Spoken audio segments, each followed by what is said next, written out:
السلام علیکم ګرانو دوستانو، هیله لرم چې جوړ روغ به یاست. د نن موضوع مو د روابطو پاللو لویې اسلحې معرفت، یعنی د روابطو په پاللو کې تر ټولو لوتړینه اسلحه څه ده چې موږ کولی سو کار ځینې واخلو او خپل روابط ښه کړو.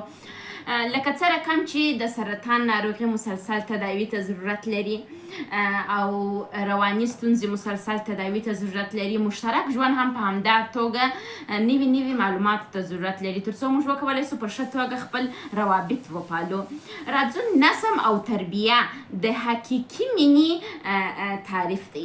په روابطو کې موږ باید نظم او تربیه ولرو، یعنې نظم څخه مطلب دا دی چې ډیسپلین ولرو، په مسلسل توګه و روابطو ته کار وکړو او خپل تربیه حفظ کو. په روابطو کې مهم شی تربیه هم ده او تر دا ټولو شیانو قوي ترین شی چې په روابطو کې دی هغه دا دی چې تاسو مینه وکړئ یو د بل سره.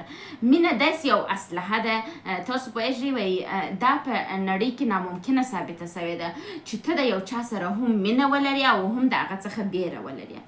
تاسو په پخوانۍ زمانه کې د جنګونو طرز لیدلی و. په پخوا زمانو کې د جنګ طرز داسې و چې په خلکو کې به ویره خپرول او بیا حکومت پر کاوه، یعنې خلک به بیرول. خو اوس د رواني جنګ دا ټاپک چینج سوی دی، بلکې دوی په مینه باندې د خلکو په زړونو کې ځای نیسي او بیا پر هغوی باندې حکمراني کوي.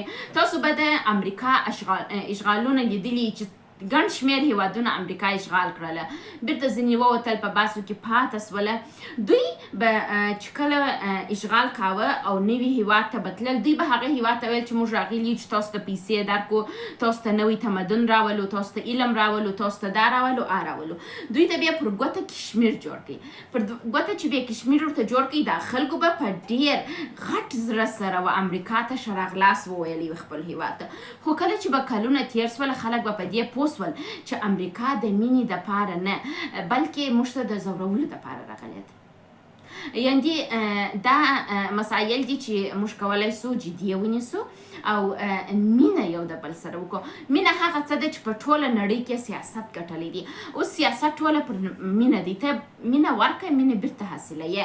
د مینې په مقابل کې نفرت نه حاصلوې. دا همیشه په یاد ولرئ. نو وای د پخواني سیستمو څخه راووځئ، نوي سیستمونه عملي کړئ، نوي تخنیکونه زده کړئ، یو بل سره مینه وکړئ او همیشه په یاد ولرئ چې خپله تربیه حفظ کړئ، با تربیه واوسېږئ. بې تربیهګي په روابطو کې تاسو ته هیڅ هم په لاس نه درکوي. مننه.